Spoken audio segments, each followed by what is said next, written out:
इसको, है ना।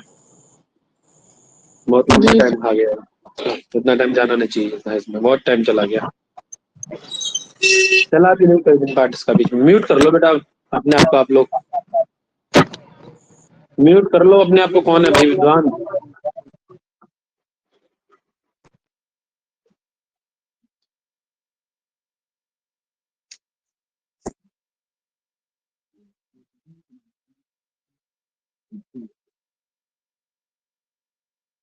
चलिए क्या है? अवस्था पंचकार्यस्य प्रारब्धस्य फलार्थिभिः आरम्भयत्न प्राप्त्याशा नियताप्ति फलागमाः। क्या कह रहे हैं? फलार्थिभिः, फल के इच्छुक जो पुरुष है, जो व्यक्ति हैं, फल के इच्छुक हैं जो भी विद्वान है ना, उन्होंने क्या किया है? वे प्रारब्धस्य अर्थात आरंभस्य, प्रारंभ किए गए कार्य की, फल की इच्छा से कोई भी कार्य आपने आरंभ किया है, प्रारब्धस्य कार्य से, उस कार्य की कितनी अवस्थाएं बताई गई हैं? 5 अवस्थाएं बताई गई है ना। फल के इच्छा से जो भी कार्य आरंभ किया है उस कार्य की कितनी अवस्थाएं होती हैं? 5 अवस्थाएं। कौन सी 5 अवस्थाएं हैं वे? कौन कौन है 5 अवस्थाएं? आरंभ यत्न प्राप्त्याशा नियताप्ति फलागम। आरंभ, यत्न, प्राप्त्याशा, नियताप्ति और फलागम। ठीक है ना। अब एक एक करके सबके विषय में बता रहे हैं। चलिए आरंभ के विषय में बता रहे, क्या कह रहे हैं? भवेदारंभ औत्सुक्यम यत मुख्य फल सिद्धये। आरंभ किसे कहा जाता है? कह रहे हैं यत मुख्य फल सिद्धये औत्सुक्यम। आपको मुख्य फल की प्राप्ति के लिए जो उत्सुकता है ना अंदर, मुख्य फल की सिद्धि के लिए जो उत्सुकता है, उसी को क्या कहा जाता है? वो क्या कहलाती है? आरंभम भवेत्, है ना, वह आरंभ कहलाता है। बात क्लियर होगी? वही कह रहे हैं मुख्य फल सिद्धि अर्थात मुख्य फल की सिद्धि के लिए यत माने जो औत्सुक्य है अर्थात उत्सुकता है, वही क्या कहलाती है? आरंभ भवेत्, उसको आरंभ कहा जाता है ना। यथा जैसे रत्नावली नाटिका में रत्नावली को अंतःपुर निवेश के लिए योगेंद्रायण उत्सुकता दिखाता है। ठीक है, आगे कह रहे प्रयत्नस्तु फल अवाप्तो व्यापारो अति त्वरान्वितः। प्रयत्नस्तु फलावाप्तो व्यापारो अति त्वरान्वितः। किसके लिए पंडित जी? फलावाप्तो, फलावाप्ति के लिए। फलावाप्ति मतलब फल प्राप्ति के लिए। फल प्राप्ति के लिए जो अति त्वरान्वित व्यापार है। कैसा व्यापार पंडित जी? अति त्वरान्वित। अति त्वरान्वित मतलब अत्यंत शीघ्र, है ना, अत्यंत त्वरा से। त्वरा बोलते हैं शीघ्रता को। त्वरा किसको बोलते हैं? शीघ्रता।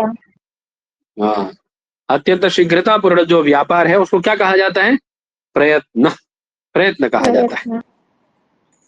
ठीक है बस इतना ही लक्षण, ये सीधे सीधे वन लाइनर याद रखने आपको। आगे प्राप्ति आशा, तो क्या कह रहे हैं? उपाय अपाय शंकाभ्याम प्राप्ति संभव प्राप्त्याशा। उपाय और अपाय की आशंका से। किससे पंडित जी? उपाय की अथवा अपाय की। उपाय अपाय की आशंका से जो प्राप्ति संभव है, प्राप्ति संभव मतलब प्राप्ति की जो संभावना है ना, उसको क्या कहा जाता है? प्राप्ति की संभावना। बात समझ में आ गई?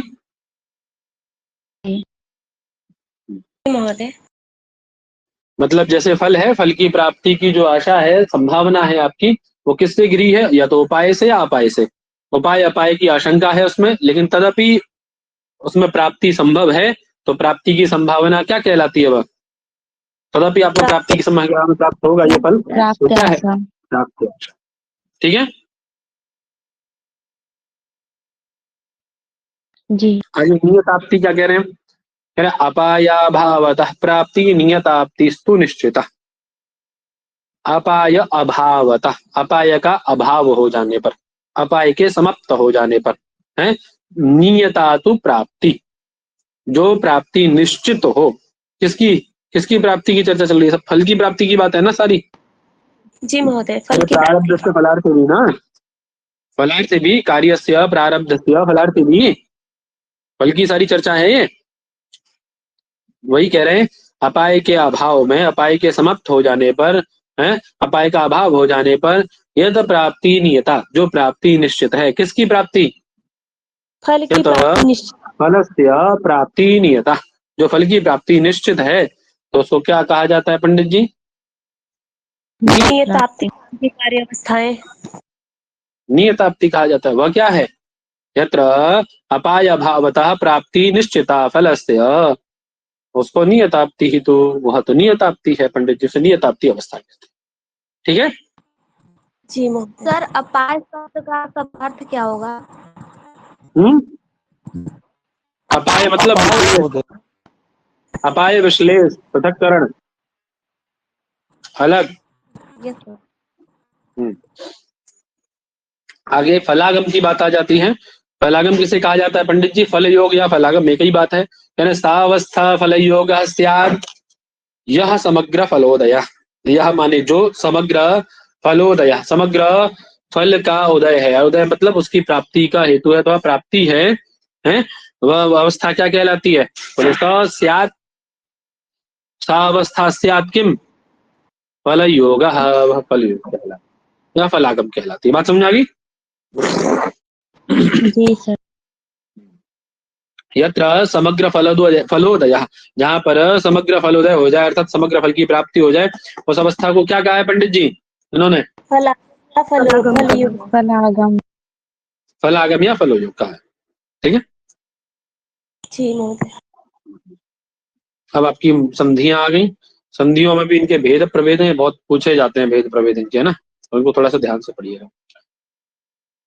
मैंने 5 अर्थ प्रकृतियां एवं 5 अवस्थाओं के योग से क्रमशः 5 संधियां बनती हैं। 5 अवस्थाएं है ना? जी। कौन सी? आरंभ यत्न प्राप्ति। हाँ, और 5 अर्थ प्रकृतियां कौन सी हैं? बोलो। बीज बिंदु पताका पताका प्रक्रिया कार्य। बीज बिंदु सोच पताका लो, प्रकृति। सोचना पड़ रहा है उनके लिए पंडित जी, हैं? नहीं महोदय, क्लास में नहीं हाँ। थे ना हम। तो आज बताएं, अभी क्लास में नहीं थे, बातें बना रहे हो, तो ये क्लास में रहने के लिए क्या अर्थ प्रकृति का ज्ञान होना आवश्यक है? ये तो पहले ही पढ़ी है तुमने ना, क्षम्यतां महोदय। अर्थ प्रकृति और कार्य अवस्थाएं दोनों मिलकर किसको जन्म देते हैं? पंच संधि। ठीक है ना? अर्थात पहली अर्थ प्रकृति और पहली कार्य अवस्था मिलके क्या बनेगा? पहली संधि बनेगी, मुख संधि। है ना? वही बता रहे, ऐसे ही करके बता रहे हैं ना, कह रहे यथा संख्या अवस्था भी होगा, तो पंचविधा एवेति वृत्तस्य भागास्यु पंच संध्या। 5 अवस्थाओं से, जो आपकी 5 अवस्थाएं हैं, जब ये 5 अवस्थाएं आपकी किसके साथ मिलती हैं? पंच प्रकृतियों के साथ मिलती हैं, हैं? तो उनसे क्या उत्पन्न होता है? संधि, मुख आदि संधि। मुखादि संधियां उत्पन्न होती हैं। ठीक है, संधि किसे कहा जाता है? तो उसका लक्षण बता रहे, कह रहे अंतरैकार्थ संबंध संधि एकान्वये सती। एकान्वये अर्थात दोनों का क्या हो जाना? एकान्वित हो जाना, एक जगह हो जाना। अरे क्या होता है आपके यहाँ? आ और ई को मिलकर के क्या हो जाता है? एकान्वित हो जाते हैं ना दोनों, आ और ई मिल करके ए में चले जाते हैं ना, और बिना प्रयोजन के, तो बिना कारण के तो जाते नहीं है वो। तो वही कह रहे हैं अंतरैकार्थ संबंध संधि एकान्वये, दोनों का एकान्वित हो जाना। इसी अंतरैकार्थ संबंध को क्या कहा जाता है? इसी अवान्तर संबंध को क्या कहा जाता है? संधि इसी को क्या कहा जाता है? है ना, इसी को संधि कहा जाता है। कितने प्रकार की है संधि? पंच संधियां 5 प्रकार की। याद रहना चाहिए सबको पंडित जी, है ना? जी महोदय रिकॉर्डिंग चल नहीं रही क्या रिकॉर्डिंग? हो रही है महोदय। हो रही है भैया। चलिए, कौन कौन सी है पढ़िए एक बार फटाफट से जल्दी। कौन कौन है पंच संधियां? बोलो। मुखम प्रति मुखम गर्भ मुख प्रतिमुख गर्भ विमर्श अवमर्श या उत्संग। श्लोक पढ़िए। मुखम प्रति मुखम गर्भो विमर्शम उपसंहृतिः इति पंच अस्य भेदाः स्युः क्रमाल् लक्षण लक्षणम उच्यते। इनको क्या कहा जाता है? पांचों को संधि कहा जाता है ना।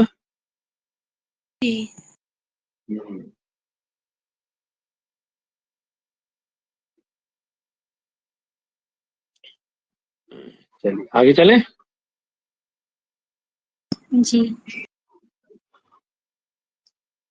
मुख संधि के विषय में चर्चा कर रहे हैं। किसके विषय में? मुख संधि। क्या कह रहे हैं? पढ़ो।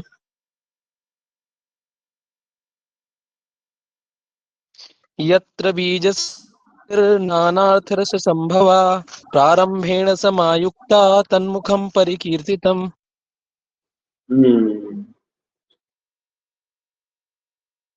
यत्र यानी जिसमें क्या हो पंडित जी? यत्र यानी यस्मिन संधौ, जिस संधि में क्या हो महाराज? नाना बीज की अर्थ समुत्पत्ति। संभवाः। कैसे? नाना अर्थ, बोलो। जैसे आवाज नहीं संभव आती। हाँ, है ना।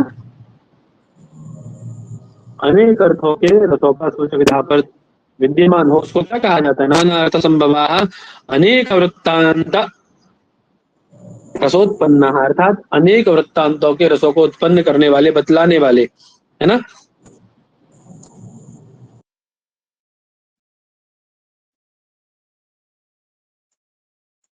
आवाज नहीं आ रही है महोदय। आवाज आ रही है मेरी?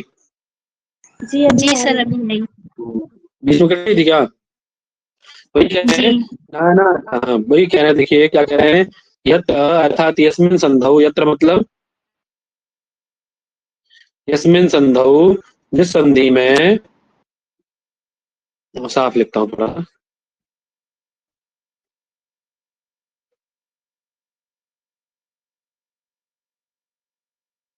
यस्मिन संधौ, जिस संधि में क्या होता है पंडित जी? बोले नाना अर्थ रस संभवाः। नाना अर्थ रस संभवाः इत्युक्ते अनेक प्रकार के रस और अनेक प्रकार के अर्थ विद्यमान। हाँ, है ना। जहाँ अर्थात जिस संधि में अनेक अर्थ एवं अनेक प्रकार के रसों के क्या, नाना अर्थ और रस के, अनेक प्रकार के रस और अर्थों के क्या, किसकी उत्पत्ति हो? बोले बीज समुत्पत्ति ही। जहां पर अनेक प्रकार के रस और अनेक प्रकार के अर्थों के बीज की, उनको बतलाने वाले बीज की समुत्पत्ति हो, उत्पत्ति हो, उसको क्या कहा जाता है बाबू? मुख संधि। समुत्पत्ति मतलब प्रादुर्भाव हो, वह क्या कहलाती है? मुख संधि इति परिकीर्तितम, उसको क्या कहा जाता है? तथा मुख संधि इति परिकीर्तितम, उसको मुख संधि कहा जाता है। ठीक है।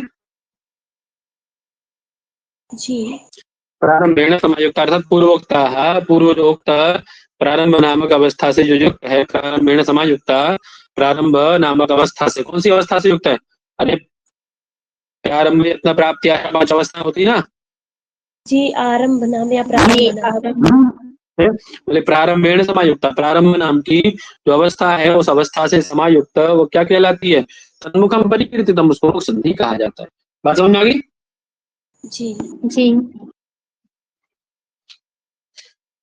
दोबारा बोलो।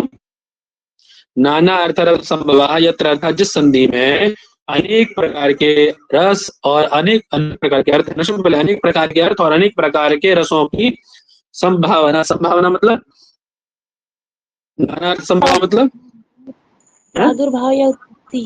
हाँ, प्रादुर्भाव है ना, उत्पन्न होना, है ना। ठीक है। नाना अर्थ संभवा किसकी? अनेक प्रकार के रसों के, बीज समुत्पत्ति, बीज की उत्पत्ति से युक्त हो। और कैसी हो? बोले प्रारंभ समायुक्त, जो प्रारंभ नाम की अवस्था से युक्त है उसको क्या कहा जाता है? मुख संधि कहा जाता है। बात समझ में आ गई? जो काम मिलेगी आपको रत्नावली के प्रथम अंक में मिलेगी। ठीक है।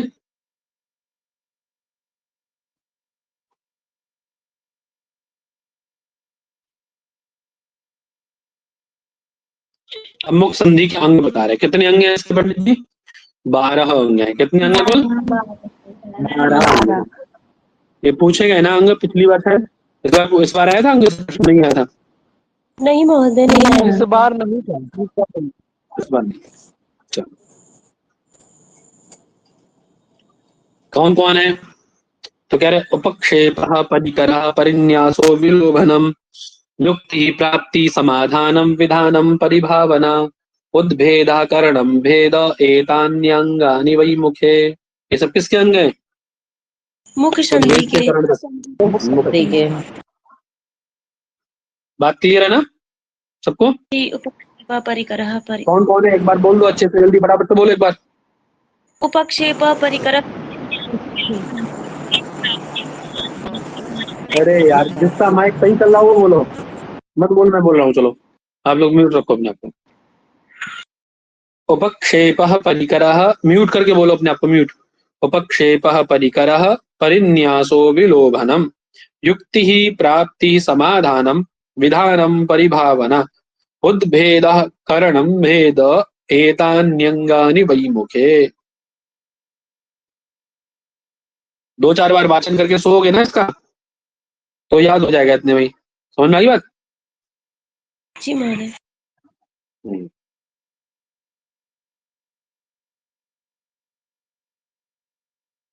चलिए आगे। अब वो बता रहे हैं कि करके उपक्षेप क्या है और ये सब क्या है, इसको भी देखना है, देखिएगा।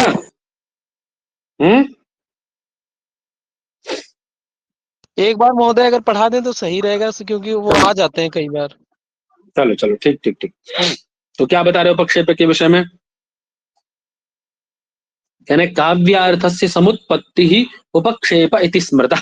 काव्यार्थ से क्या पंडित जी? संबंधित, काव्यार्थ से युक्त, काव्यार्थ से जुड़ा हुआ।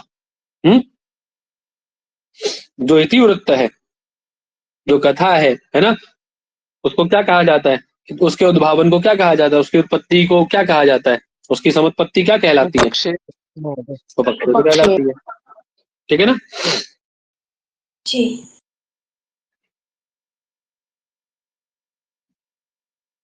वही कह रहे थे कि काव्यार्थ इतिवृत्त लक्षण प्रस्तुता विधेय, अर्थात जो इतिवृत्त है उसका कथा वस्तु है, कथानक है, उससे संबंधित, उससे युक्त है ना, उसके उत्पत्ति को बतलाने वाली, उसकी समुत्पत्ति को बतलाने वाली कौन है? ये उपक्षेप है। अर्थात इतिहास रूप काव्य के वर्णनीय अर्थ का संक्षेप से निर्देशन कर देना, ठीक है, उपक्षेप कहलाता है।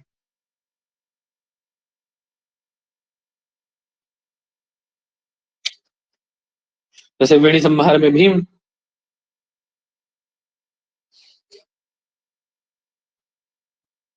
युक्ति है क्या, ये सब पता है उन्होंने। चलिए छोड़िए, आगे परिकर के विषय में क्या कह रहे हैं?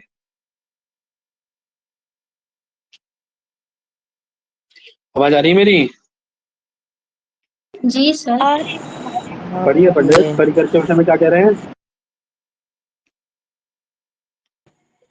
समुत्पन्न अर्थ बाहुल्यम जेयम परिकरः पुनः। अर्थ बाहुल्यम परिकरः। अर्थ बाहुल्य को क्या कहा जाता है? और कैसे अर्थ बाहुल्य को बोले? समुत्पन्न अर्थ बाहुल्य। जो अर्थ उत्पन्न हुआ है ना, जो अर्थ उत्पन्न हुआ है काव्यार्थ से संबंधित वृत्त इत्यादि जो उद्भावना हुई है ना, तादृश जो अर्थ है, जो उससे आपका अर्थ उत्पन्न होगा, उस अर्थ की बहुलता को क्या कहा जाएगा? बाहुल्य को उसके परिकर कहा जाएगा, है ना।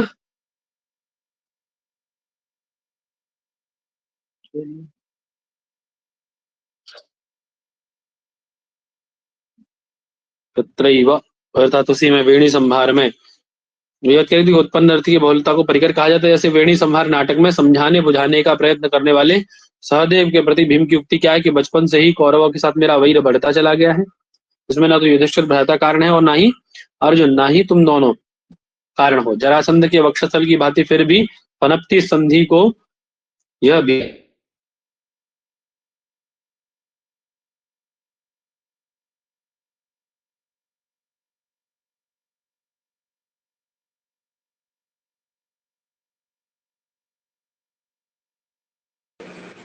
महोदय वॉइस नहीं आ रही। जी महोदय, मुझे भी नहीं आ रही है। आवाज नहीं है सर।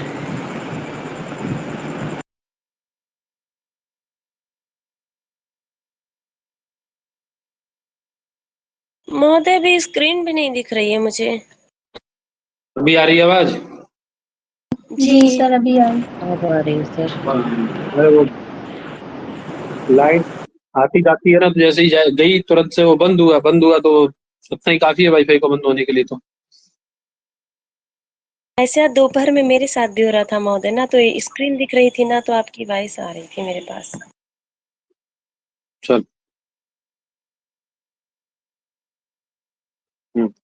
तो समझ में आई बात ना?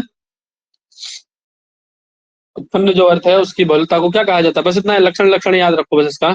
थोड़ा सा लक्षण लक्षण याद रखेंगे तो पर्याप्त लक्षण ही पूछा जाता है। ठीक है। और कह रहे हैं तन निष्पत्ति परिन्यास, उसकी निष्पत्ति को क्या कहा जाता है पंडित जी? किसकी निष्पत्ति? अर्थ के ऊपर चर्चा करके आ रहे हैं ना, उस अर्थ की ही निष्पत्ति क्या कहलाती है? परिन्यास। परिन्यासा। है? ठीक है। अब ये निष्पत्ति का अर्थ उत्पत्ति वही है ना, उसको परिन्यास कहा जाता है। चलो सही है। आगे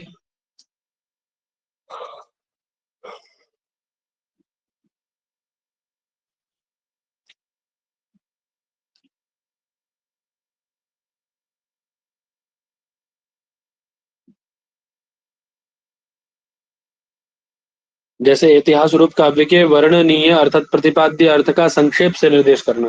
कोई इतिहासप्रद काव्य है, उस काव्य में जो भी प्रतिपादित विषय है, जो भी वर्णनीय विषय है, उसको शॉर्ट में कह देना, संक्षेप में कह देना। ये उपक्षेप हो गया आपका, है ना। उपक्षेप मतलब संक्षेप में कोई बात कहना। ठीक है। सर पीडीएफ नहीं दिख रहा है किसी को? मुझे दिख रहा है नहीं महोदय। हो रहा है सर। ऐसा क्या कह रहे हो जी, है ना। और उसी के विस्तार को परिकर कहा जाता है। बात समझ में आ गई ना। उसको संक्षेप में कह देना तो आपका क्या है? उपक्षेप है। उपक्षेप है, और विस्तार उसको में विस्तार में कह देना परिकर है। ठीक है ना। परिकर हो गए। और इसी से और इससे भी अधिक निश्चय में, मतलब उसके अधिक भी निश्चय करके और उसको हृदय में स्थिर रख लेना, ये क्या है आपका? परिन्यास है ना। परिन्यास। आगे विलोभन की बात आ गई। क्या कह रहे हैं? गुणाख्यानम विलोभनम। विलोभनम, है ना। गुणाख्यान को क्या कहा जाता है? गुणों का आख्यान, प्रकथन क्या कहलाता है? विलोपन। विलोभन कहलाता है ना। जी। वही कह रहे थे द्रौपदी नाथम किम दुष्करम तया परिकुपितेन, उसका वर्णन, मतलब वर्णन, उसके बल का वर्णन कर रही है भीम के। बोले अरे आप किम दुष्करम तया परिकुपितेन, जब तो आप परिकुपित हो जाते, क्रोधित हो जाते, तो आप क्या नहीं कर सकते? सब कुछ कर सकते आप, है।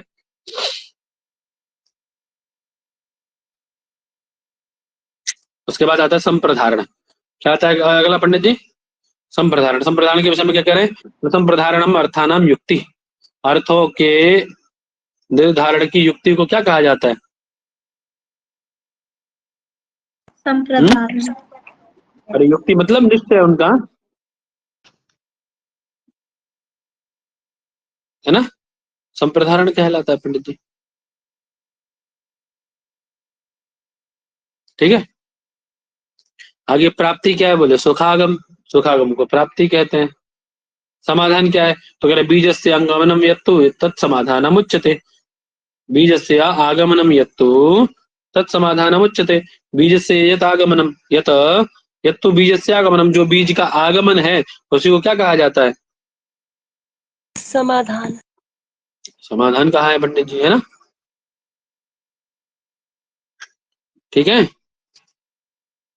जी। जी महोदय।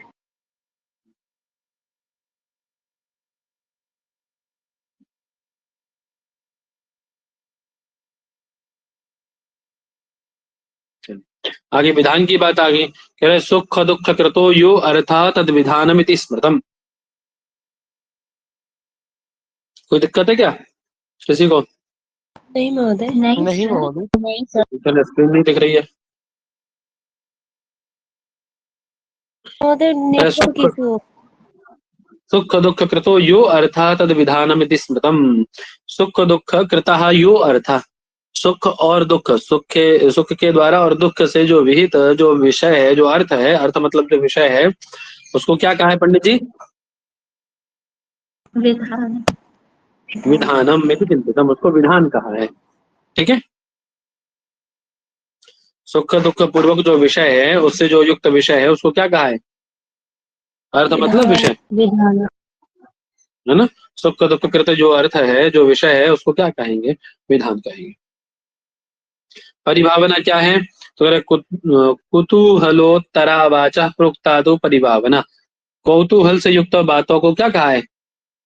कौतूहलोत्तरा वाचा परिभावना। परिभावना। परिभावना। उद्भेद तो कहने बीजार्थस्य प्ररोहः स्याद् उद्भेदः। बीजार्थस्य प्ररोह, जो अर्थ है बीजार्थ, उसका प्ररोह क्या कहलाता है पंडित जी? उद्भेद। उद्भेद।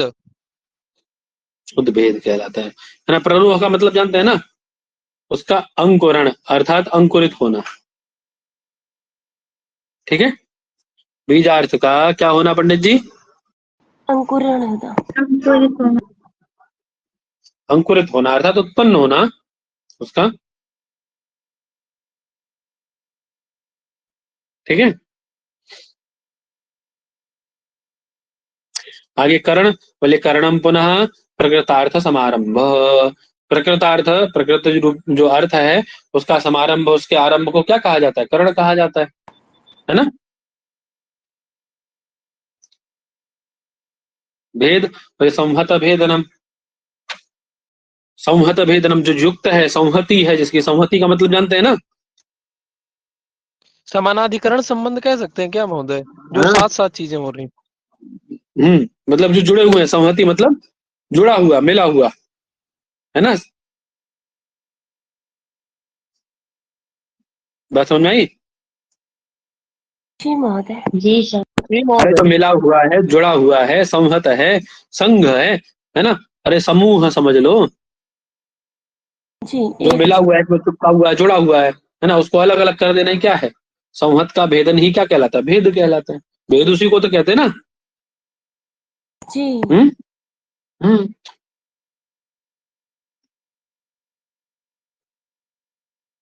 चलिए आगे। प्रतिमुख संधि आ गई आपकी। मुख्य हो गए ना, 12 भेद हो गया। प्रतिमुख आ गई। प्रतिमुख संधि के विषय में क्या कहना है? पढ़िए, प्रतिमुख किसे कहा जाता है?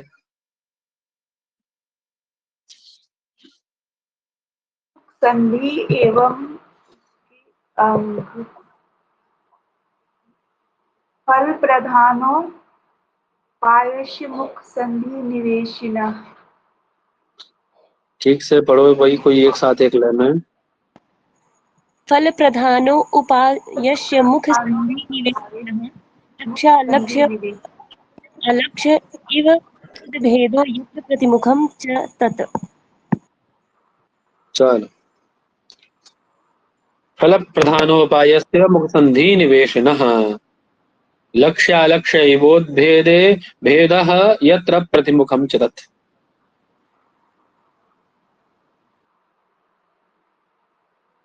प्रतिमुख संधि कैसे कहा जाता है पंडित जी?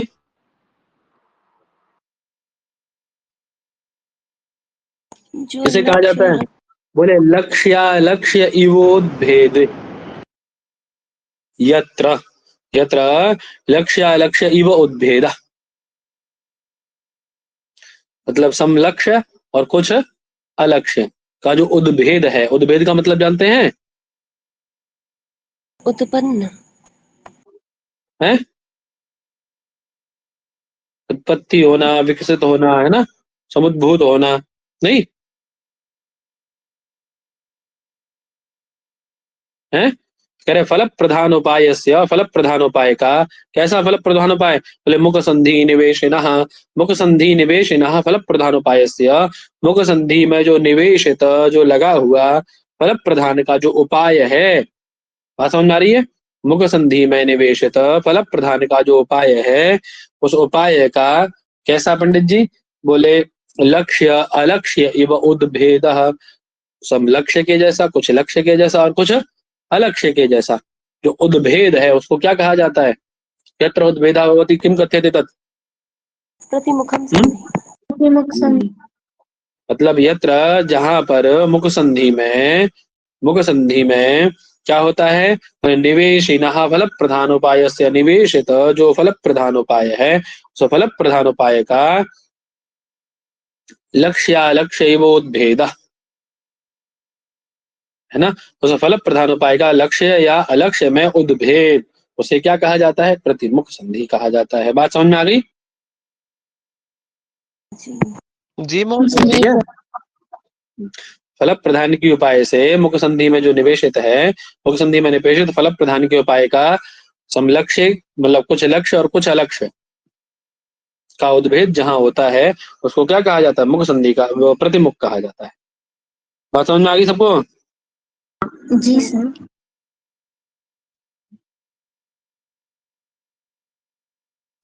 चले आगे।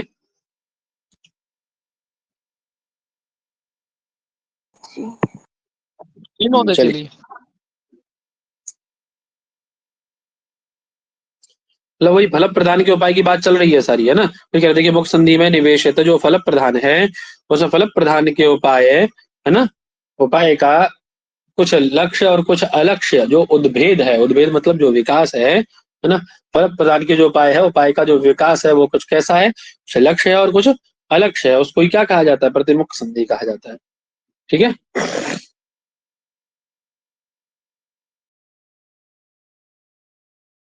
वही कह रहे हैं कैसे, तो उदाहरण में समझ जाओगे। देखो, कह रहे रत्नावली नाटिका में वत्सराज और सागरिका के समागम का जो हेतु है, इन दोनों का परस्पर प्रेम। समागम का हेतु कौन है दोनों के? वत्सराज और सागरिका के दोनों परस्पर जो प्रेम है, जो प्रथम अंक में सूचित कर दिया है, उसे सुसंग तथा और विदूषक ने जान लिया, अतः वह अनुराग कुछ लक्ष्य हुआ है, क्योंकि उसको विदूषक ने, सुसंगता ने जान लिया है ना।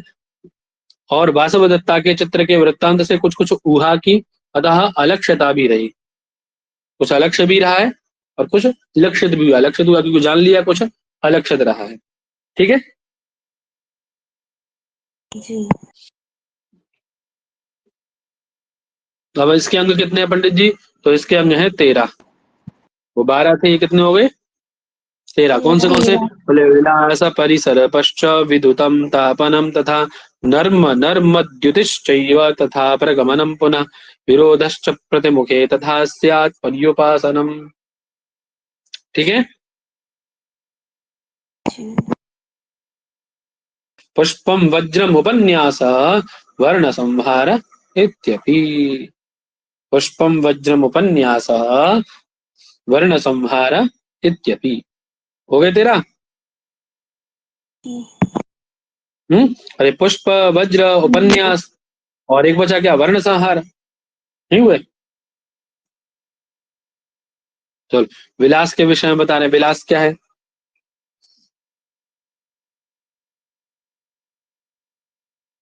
तो उसमें कीवर्ड आप याद रखिए बस खाली ना। क्या याद रखेंगे?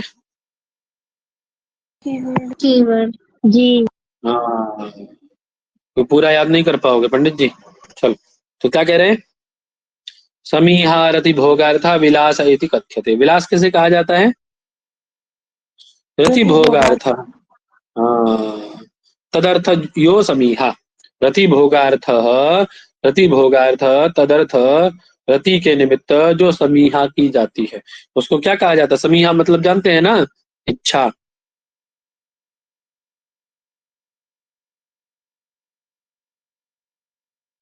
हम्म। जी। हम्म। चलिए।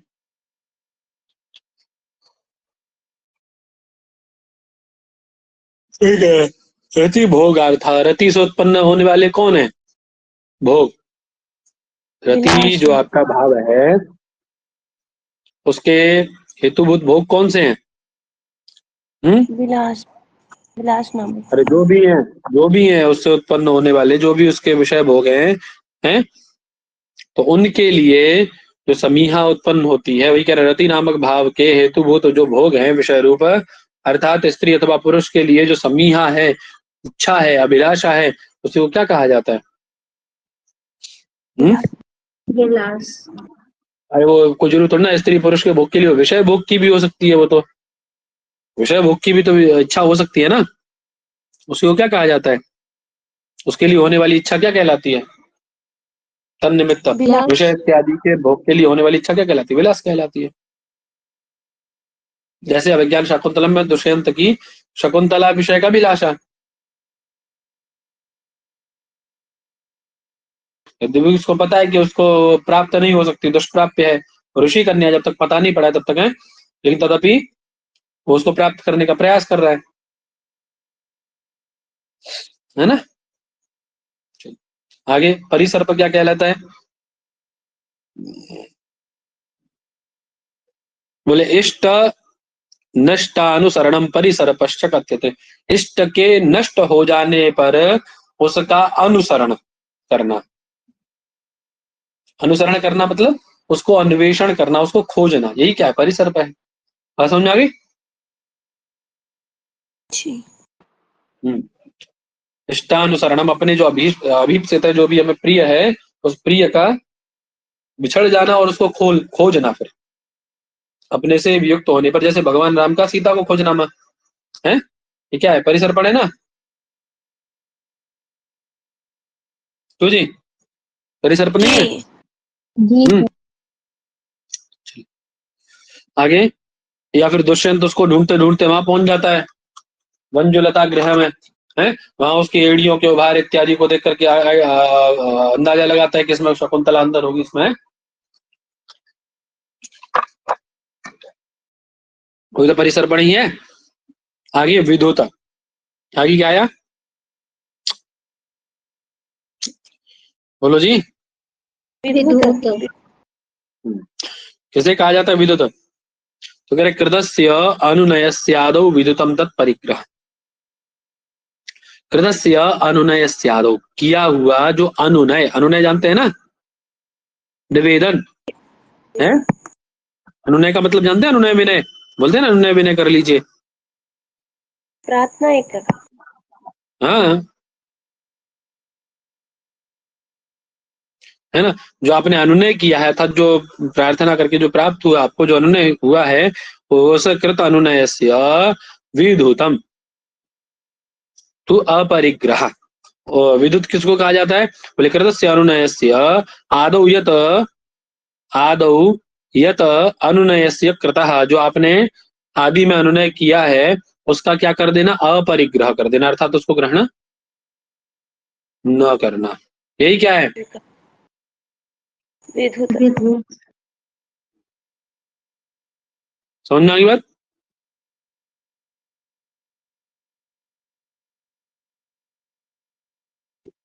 ठीक है। जी महोदय। आगे तापन किसे कहते हैं? तो कह रहे उपाय दर्शनम यत्तु तापनम नात तत् भवेत् नाम तत् भवेत्।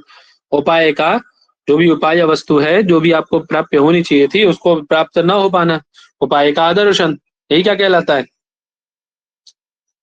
तापन। तापन महोदय। उपाय मतलब जो अभीष्ट था आपको, उस अभीष्ट की प्राप्ति नहीं होना, है ना, तो क्या कहा जाता है? तापन कहा जाता है ना। तापन। नर्म क्या है? तो बोले परिहास वचा है नर्म। परिहास का वचन क्या कहलाता है? परिहास पूर्वक वचन नर्म कहलाता है? आगे नर्मद्युति आ गई। बोले द्वितिस्तु परिहास जा, परिहास से उत्पन्न द्युति को क्या कहा जाता है? परिहास द्युति कहा जाता है, नर्मद्युति कहा जाता है। अरे परिहास को नर्म कह दिया गया, अब उस नर्म से उत्पन्न द्युति क्या कहलाएगी? नर्मद्युति कहलाएगी, नहीं? ठीक है। आगे प्रगमन किसे कहा जाता है? तो कह रहे प्रगमनम वाक्यम स्याद उत्तरोत्तर उत्तरोत्तरम। प्रगमन वाक्य किसे कहा जाता है? बोले उत्तरोत्तरम वाक्यम स्यात् प्रगमन।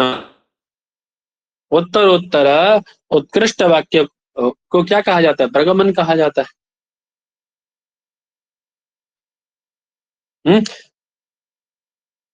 संवाद देखा है ना?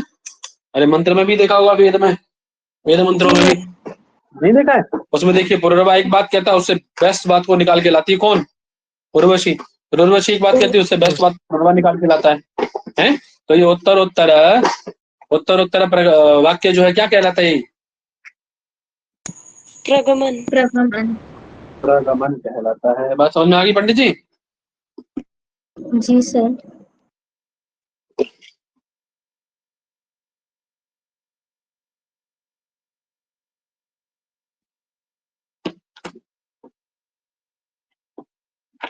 चलिए आगे क्या है?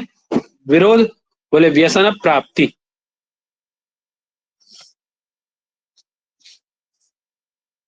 व्यसन प्राप्ति मतलब व्यसन शब्द का अर्थ क्या कर रहे हैं? फटाफट बोलते जाओ, सरल है बहुत ज्यादा। दुख। महोदय हाँ, नहीं कर रहे हैं, वही तो है। आगे पर्युपासन कैसे कहा जाता है? बोले क्रुद्धस्य अनुनयः पुनः पर्युपासनम। कोई क्रुद्ध व्यक्ति है, उस क्रुद्ध व्यक्ति से अनुनय विनय करना, अनुनय करना, ये क्या है? पर्युपासन कहलाता है ना? स्यात् पर्युपासनम, उसको पर्युपासन कहा जाता है। जैसे जैसे कौन क्रुद्ध थे बताओ? महोदय परिभाषा। दुर्वासा थे, दुर्वासा थे। चौथे अंक में। हाँ, है ना? और रामायण में महोदय परशुराम भी थे, रामायण में अगर देखें तो। हाँ हाँ, ठीक है, जी। बहुत सुंदर। चलो आगे। प्रियम पुष्प किसे कहा जाता है? करेगी फिर। हाँ, पहले विशेष वचनम मतम पुष्पम। विशेष वचनम मतम पुष्पम। विशेष किसको उत्पन्न करने वाले पंडित जी? अनुराग वचन को। हाँ, उसको क्या कहा जाता है? पुष्प। पुष्प। पुष्प कहा जाता है ना? आगे चल। अब वज्र आ गया पुष्प के बाद, देखो है क्या कह रहे हैं? किसको? बोले प्रत्यक्ष निष्ठुरम वाक्यम वज्रम। प्रत्यक्ष निष्ठुर वचन को क्या कहा जाएगा? वज्र कहा जाएगा। नाम से ही पता पड़ रहा है वो तो। आगे उपन्यास, बोले प्रासादनम। प्रासादनम किसी को मुदित कर देना, आनंदित कर देना, क्या है ये? उपन्यास है, हैं? क्यों? तो बोलो। हाँ, प्रासाद उत्पादन, किसी को प्रसन्न कर देना, है ना? प्रसाद की उत्पत्ति कर देना, उसके अनुकूल कार्य कर देना, ये क्या उपन्यास है? उपन्यास कहा जाता है ना? जी।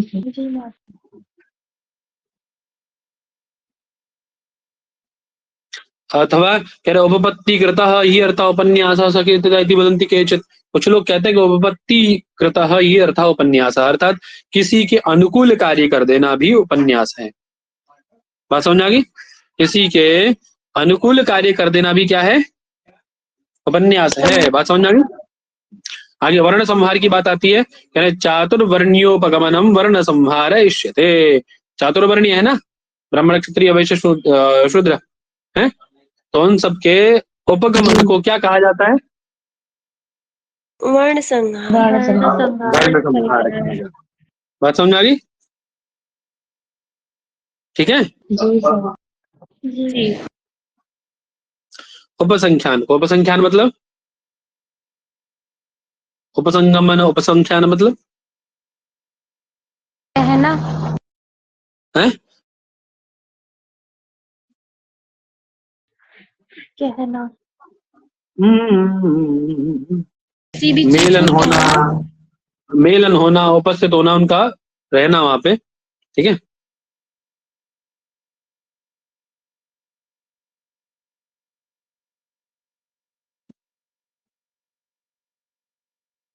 आगे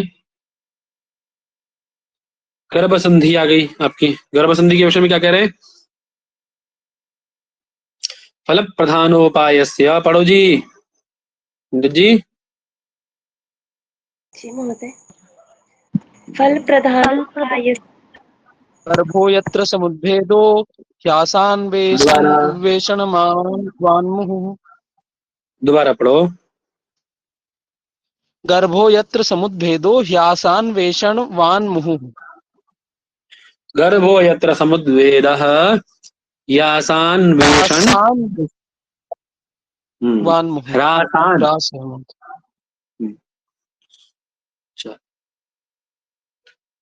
फल प्रधानोपायस्य प्रागुद्भिन्नस्य किंचन गर्भो यत्र समुद्भेदः ह्रासान्वेषण वेषणवान्मुः। कह रहे हैं प्राग उद्भिन्नस्य फल प्रधानोपायस्य किंचन, किंचन प्राग उद्भिन्नस्य ऐसा करके लगाओ, है ना। आवाज आ रही मेरी? आ रही है महोदय। जी महोदय। वही कह रहे हैं प्राक अर्थात प्राक, प्राक संदेह, प्राक मतलब पूर्व संधि जो आपकी, इससे पहले कौन संधि थी? प्रतिमुख।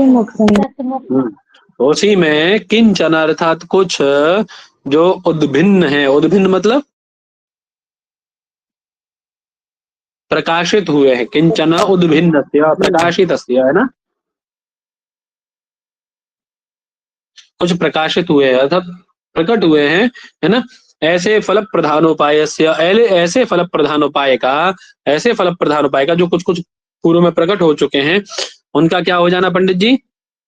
यत्र किम भवेत, यत्र जहां उनका क्या हो जाए, जिस संधि में, बोले मुहु, यही बार बार, मतलब मुहु मतलब बार बार, बार बार, पुनः पुनः, क्या दिखाई दे?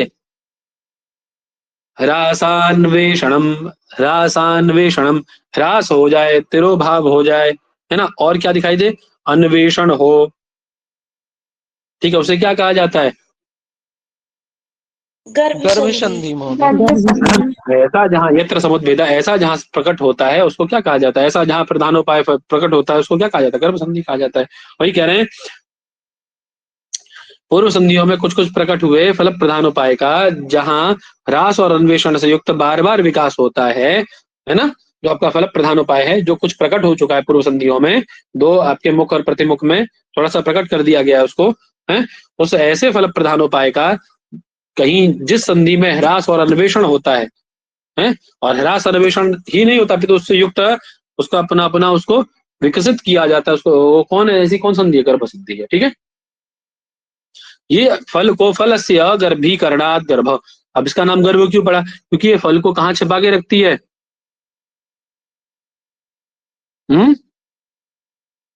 अरे ह्रास होना मतलब उसका तिरोभाव, छिपा लेना, ह्रास का मतलब भी तो छिपा लेना ही है ना, है। अन्वेषित कब करोगे? जब छिपा हुआ होगा, इसीलिए इसका नाम क्या है? गर्भ संधि है ना। इसके अंग कितने हैं? इसके भी अंग 13 है पंडित जी, है ना।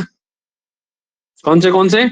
बोले अभूताहरणम मार्गो रूपोदाहरणे क्रम संग्रहश्चानुमानञ्च प्रार्थना क्षिप्तिरेव च त्रोटकादि बलाद्वेगो गर्भे स्यु विद्रवस्तथा।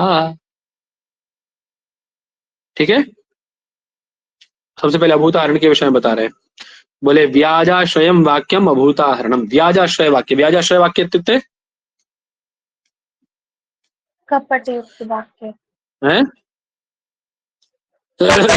वाक्य कपट युक्त वाक्य, कैसा वाक्य पंडित जी? कपट युक्त, छल युक्त, कपट से युक्त छल से युक्त वाक्य को क्या कहा जाता है? व्याजाश्रय। व्याज मतलब छल, है ना। व्याज शब्द का अर्थ क्या है? छल, और उस पर आश्रित वाक्य क्या कहलाएगा? अभूताहरण। ठीक है, जैसे वो बोलते हैं ना युधिष्ठिर के अश्वत्थामा हाथी मारा गया, तो हाथी जैसे ही बोलते हैं अश्वत्थामा हतः हतो हता मृगो वा नरो वा कुंजरो वा, जैसे कुंजर बोलते तो शंख बजाते थे ना भगवान। ठीक है, छल व्याजाश्रय वाक्य है ना उनका, अश्वत्थामा हतः नरो वा कुंजरो वा, नहीं, उसी को क्या कहा जाएगा? अभूताहरण कहा जाएगा। मार्ग क्या है? तत्वार्थ कथनम मार्ग, तत्वार्थ बात है, यथार्थ बात जहाँ कही जाए उसको क्या कहा जाता है? मार्ग कहा जाता है। आगे रूप, रूप वाक्य, रूपम वाक्यम वितर्कवत है, वितर्क युक्त वाक्य को क्या कहा जाएगा? रूप कहा जाएगा। मतलब तर्क से युक्त वाक्य क्या कहलाएगा? रूप कहलाएगा। उदाहरण, बोले उदाहरण उत्कर्ष युक्तम वचन, उत्कर्ष से युक्त वचन को क्या कहा जाएगा? उत्कर्ष युक्तम वचनम किम उच्यते? उदाहरण। उत्कर्ष युक्तम वचनम उदाहरणम उच्यते। अरे उत्कर्ष से युक्त वचन को क्या कहा जाएगा? उदाहरण, क्रम। तो कह रहे हैं भाव तत्वोपलब्धिस्तु क्रमः स्यात्। भाव से जो तत्व की उपलब्धि होती है, वास्तविक ज्ञान की जो उपलब्धि होती है उसको क्या कहा जाता है? क्रम कहा जाता है। संग्रह क्या है? बोले संग्रह पुनः सामदानार्थ संपन्न है। बोले सामदानार्थ संपन्नो नाम संग्रह। साम और दान से संपन्न अर्थ को क्या कहा जाता है? संग्रह।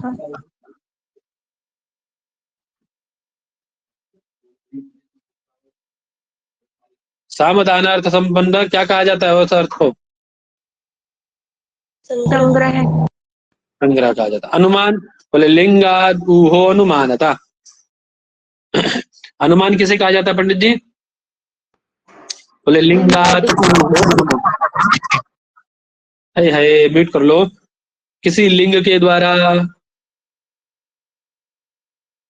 है, या हेतु, लिंग को हेतु भी कहा जाता है ना, हेतु के द्वारा किसी चीज का ऊह कर लेना।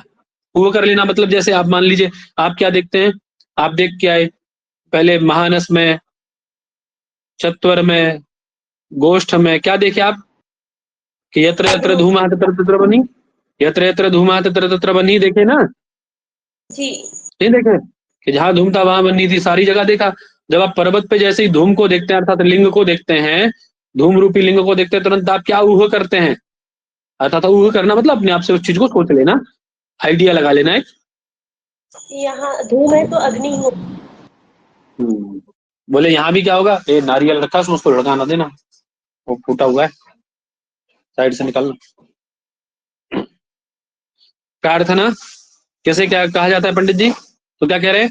रति ही हर्ष और रतिर हर्षोत्सवानाम तो प्रार्थनम प्रार्थना भवेत्। इसको प्रार्थना कहा जाता है। बोले रति हर्ष उत्सवानाम, रति हर्ष और उत्सव के लिए जो प्रार्थना है उसको क्या कहा जाता है? क्या कहा जाता है उसको? प्रार्थना। ठीक है, आगे क्षिप्ति। तो क्या कह रहे हैं? रहस्यार्थस्य तु उद्भेद क्षिप्ति स्यात्। रहस्य भेद को क्या कहा जाता है? रहस्यार्थ को, रहस्य का जो भेद है, उस भेद है उसको क्या? क्षिप्ति कहा जाता है। क्षिप्ति। त्रोटक,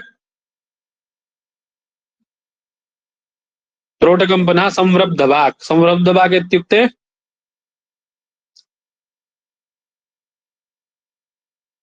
संवृद्ध वाक् इत्युक्ते त्रोटक। तो बोलो पंडित जी, समृद्ध शब्द का अर्थ क्या है? समृद्ध शब्द का अर्थ क्या है? अधीरता।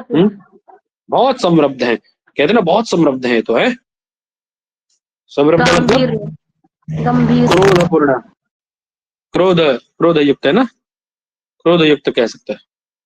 कुपित है ना, प्रकुपित। ठीक है सर अधीर, अधीर को तो व्याकुल बोलते हैं वैसे तो। ठीक है, समृद्ध मतलब कुपित है ना, क्रोधित। उसकी जो वाणी होगी, उसकी जो वाक होगी, उसको क्या कहा जाएगा पंडित जी? त्रोटक। त्रोटक कहा जाएगा। चलिए, है ना। आगे अधिबल क्या है? तो कह रहे अधिबलम अभिसंधिश्छलेन यह है, छलेन अभिसंधि, छल पूर्वक किसी से क्या कर लेना? संधि कर लेना। है ना, उसको क्या कहा जाता है? अधिबल।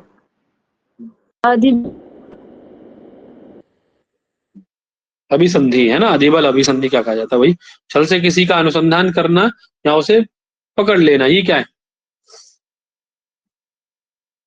अधिबल है ना। आगे उद्वेग। तो क्या नृपादि जनिता भीति उद्वेग परिकीर्तिता। नृप इत्यादि से जो भीति है, भय है, उसको क्या कहा जाएगा? उद्वेग कहा जाएगा। ठीक है, विद्रव। तो कह रहे शंका भय त्रासकृत संभ्रम। संभ्रम मतलब संभ्रम मतलब भ्रमित हो जाना, है बेटा? घबराहट, हाँ, घबराहट, है ना? ऐसी जो किंग कर्तव्य विमूढ़ता जो आ जाती है ना, अरे क्या करे ना, शंका के कारण, भय के कारण या त्रास के कारण, ये जो किंग कर्तव्य विमूढ़ता आ जाती है उसको क्या कहा जाता है? विद्रोह कहा जाता है। ठीक है, आगे विमर्श संधि आ गई आपकी। क्या कह रहे हैं विमर्श संधि के विषय में पंडित जी?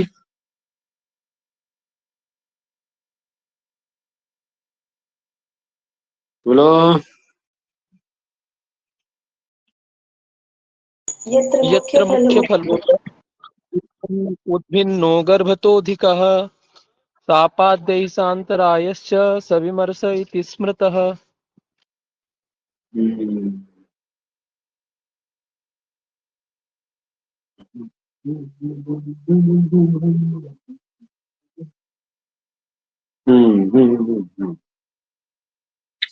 क्या कह रहे हैं? यत्र मुख्य फलोपाय उद्भिन्नो गर्भ तोधिका शापाद्यैसान्तरायश्च सविमर्श इति स्मृता। उसको क्या कहा जाता है? विमर्श कहा जाता है। विमर्श महोदय।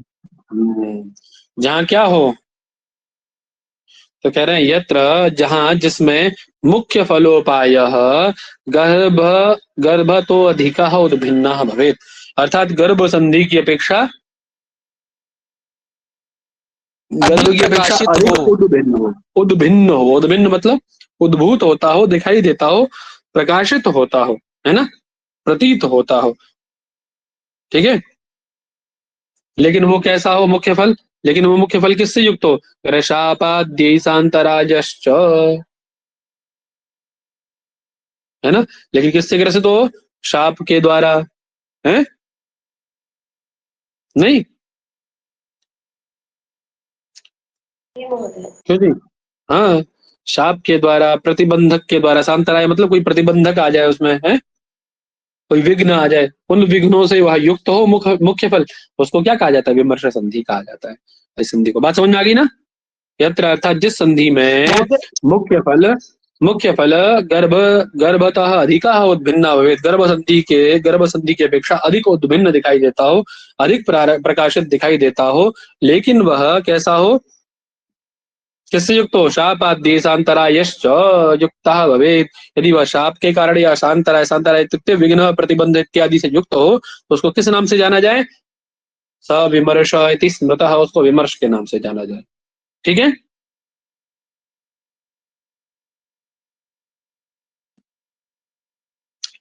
ठीक है पंडित जी। विमर्श संधि के भी अंक कितने पंडित जी? 13 हैं। अपवादो अथ संफेटो व्यवसायो द्रवोद्युति शक्ति प्रसंगा खेदश्च प्रतिषेधो विरोधनम प्रयोजना विमर्शे स्यादादानम छादनम तथा। आवाज आ रही है मेरी? अस्तु महोदय। 13 अंग है इसके भी। अपवाद किसे कहा जाता है? तो दोष प्रख्यापवाद स्यात्। दोष के कथन का नाम क्या है? दोष कथन का नाम क्या है? अपवाद कहा जाता है उसका ना। किसी के दोष का प्रख्यान करना क्या है? अपवाद है। संफेट किसे कहा जाता है? अगर रोष भाषणम संफेट, रोष भाषण को संफेट कहा जाता है।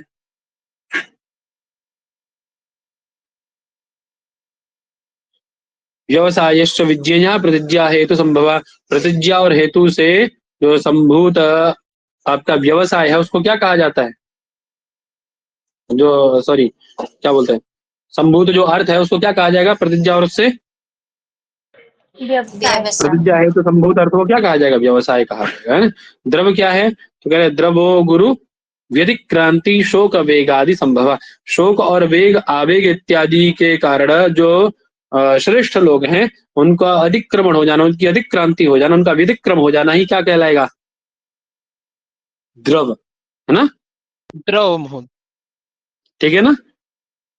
शोक के कारण, आवेग के कारण जो आपके श्रेष्ठ लोग हैं, गुरु लोग हैं, उनकी व्यतिक्रांति हो जाना अर्थात उनका अतिक्रमण हो जाना ही क्या है?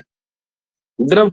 द्युति क्या है? तो तर्जनाद्वेजने प्रोक्ता द्युति ही। तर्जन और उद्वेजन से उत्पन्न जो वाक्य है वो क्या कहलाता है? द्युति कहलाता है ना। आगे शक्ति क्या है? बोले विरोध से प्रशमनम शक्ति। विरोध का प्रशमन करना क्या है? शक्ति है। प्रसंग क्या है? बोले गुरु कीर्तनम। जो श्रेष्ठ लोग हैं उनका कीर्तन करना, उनका अनुकीर्तन करना, उनका वर्णन करना, ये क्या है? प्रसंग कहलाता है। खेद क्या है? तो क्या कह रहा है? मनश्चेष्टा समुत्पन्ना श्रम खेद इति स्मृता।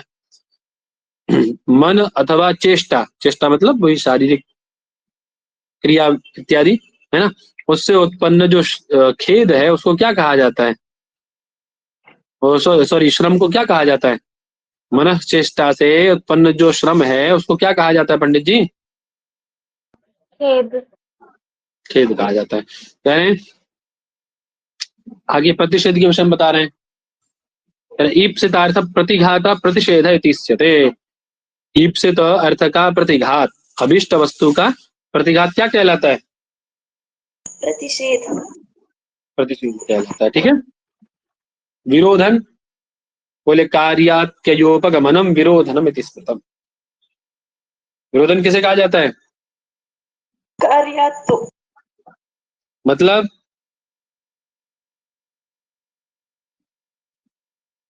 जो करता फटाफट बोलो थोड़ा सा। है किसी कार्य क्या? में विघ्न को उत्पन्न करने वाला, किसी कार्य को हाँ विघ्न, किसी कार्य में विघ्न को हाँ, उत्पन्न करने वाला। विघ्न को, है ना, अत्ययोपगमनम विरोधनम, उसको विरोध कहा जाता है। प्ररोचना बोले प्ररोचना तो विद्यया विद्यया संहारार्थ प्रदर्शनी है। किसका प्रदर्शन कर, किसको बतलाने वाली? अर्थ प्रदर्शनी है। संहार अर्थ प्रदर्शनी, अर्थ का क्या दिखाने वाली, क्या बताने वाली? उपसंहार को बताने वाली, मतलब उसके जो वो होता है उपसंहार। उसको बताने वाली क्या कहलाती है? प्ररोचना। प्ररोचना। प्ररोचना कहलाती है ना।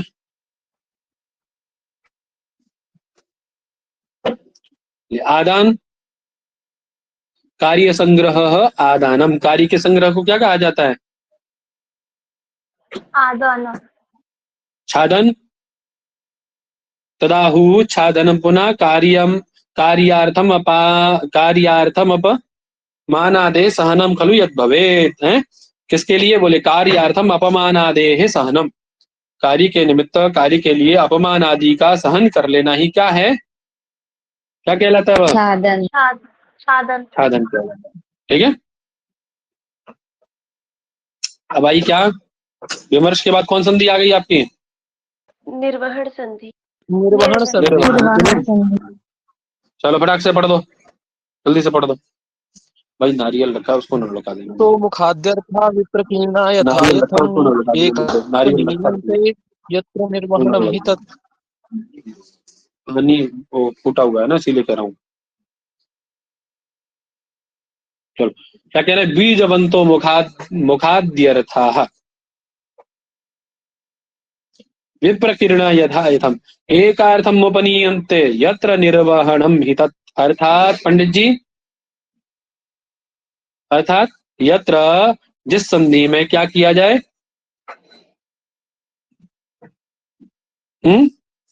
बीजवंतः, बीज वाली, कौन? मुखाद्यर्थाः विप्रकीर्णाः, विप्रकीर्ण अर्थात विस्तृत, फैली हुई, इधर उधर। समझ रहे ना? आवाज आ रही है मेरी? जी महोदय। ऐसे अर्थ वाली जिनके अर्थ क्या है? विप्रकीर्ण है, इधर उधर फैले हुए, उन अर्थों को क्या कर देना? बोले एकार्थम उपनीयन्ते यत्र, यथा यथम एकार्थम उपनीयन्ते, उनको विधिवत तरीके से, एकदम व्यवस्थित तरीके से क्या कर दिया जाए? एक अर्थ में जहां ले आया जाए, जिसके द्वारा एक अर्थ में लाया जाता है, वो कौन है ऐसी जो लेके आती है? निर्वहन संधि। है निर्वहन संधि। बोलो पंडित जी। निर्वहन संधि। निर्वाण संधि है ना। अर्थात आपकी जो ये जो बीज वाले मुख आदि जो जितनी भी संधियां हैं आपकी, है ना, उनमें जो भी अर्थ इधर उधर पड़े हुए हैं, उन अर्थों को क्या करके एक अर्थ में ला करके, हैं, एक अर्थ में ला करके व्यवस्थित कर दे, है ना। जो एक अर्थ में ला करके उनको क्या कर दे? व्यवस्थित कर दे, उसको क्या कहा जाता है? निर्वहन संधि। निर्वहन संधि कहा जाता है। ठीक है, अंग वंग देखो इसके भी कितने हैं, इसके भी 14 अंग है पंडित जी। कौन से बोले? संधि, विबोधो, संधिर, संधि, विबोधो, ग्रथनम, निर्णय, परिभाषणम, कृति, प्रसाद, आनंद, समयोप्युगुहनम, भाषणम, पूर्ववाक्यंच, काव्य संहार एव च प्रशस्ति इति संहारे ज्ञेयानंगानि नामतः। हैं? बोले संधि किसे कहा जाता है? बीजोपगमन को क्या कहा जाता है? बीजोपगमन को संधि। संधि। बीज का जो उपगमन करे, उपगमन मतलब उसको उद्भावित जो करे, उत्पन्न जो करे, उसको क्या कहा जाता है? संधि कहा जाता है। विबोध किसे कहा जाता है? अगर विबोधो कार्य मार्गणम है, कार्य का जो मार्गण करे अर्थात अन्वेषण करे उसको क्या कहा जाता है? विबोध। ग्रथन उपन्यासस्तु कार्याणाम, कार्य का जो उपन्यास करे, कार्यों के उपन्यास का जो ग्रथन करे उसको क्या कहा जाता है? ग्रथन कहा जाता है। नहीं, ग्रथन। कार्यों का जो उपन्यास करे। आगे निर्णय, बोले अनुभूतार्थ कथनम, अनुभूत अर्थ के कथन को क्या कहते हैं? निर्णय कहते हैं।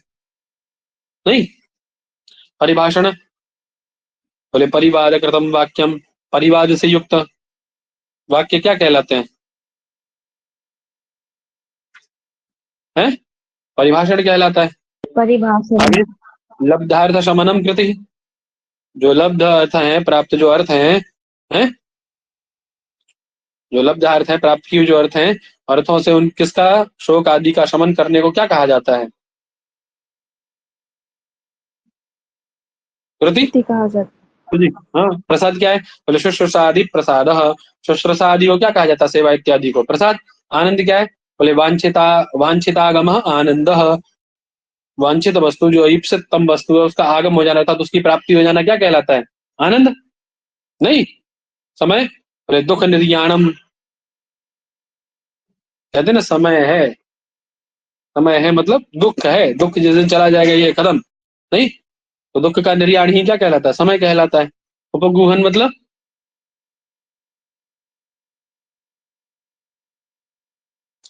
उपगुहनम यद भवेत यद स्यात् अद्भुत संप्राप्ति, अद्भुत वस्तु की है ना, अद्भुत वस्तु की प्राप्ति को क्या कहा जाता है?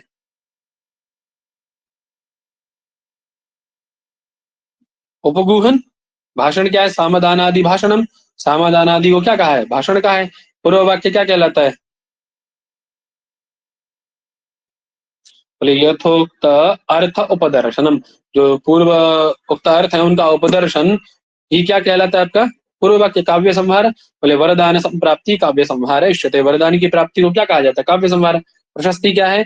नृपादेशादि शांतिस्तु प्रशस्ति इति अभिधीयते, नृप देश आदि शांतिस्तु, नृप की या देश आदि की शांति को क्या कहा जाता है? प्रशस्ति।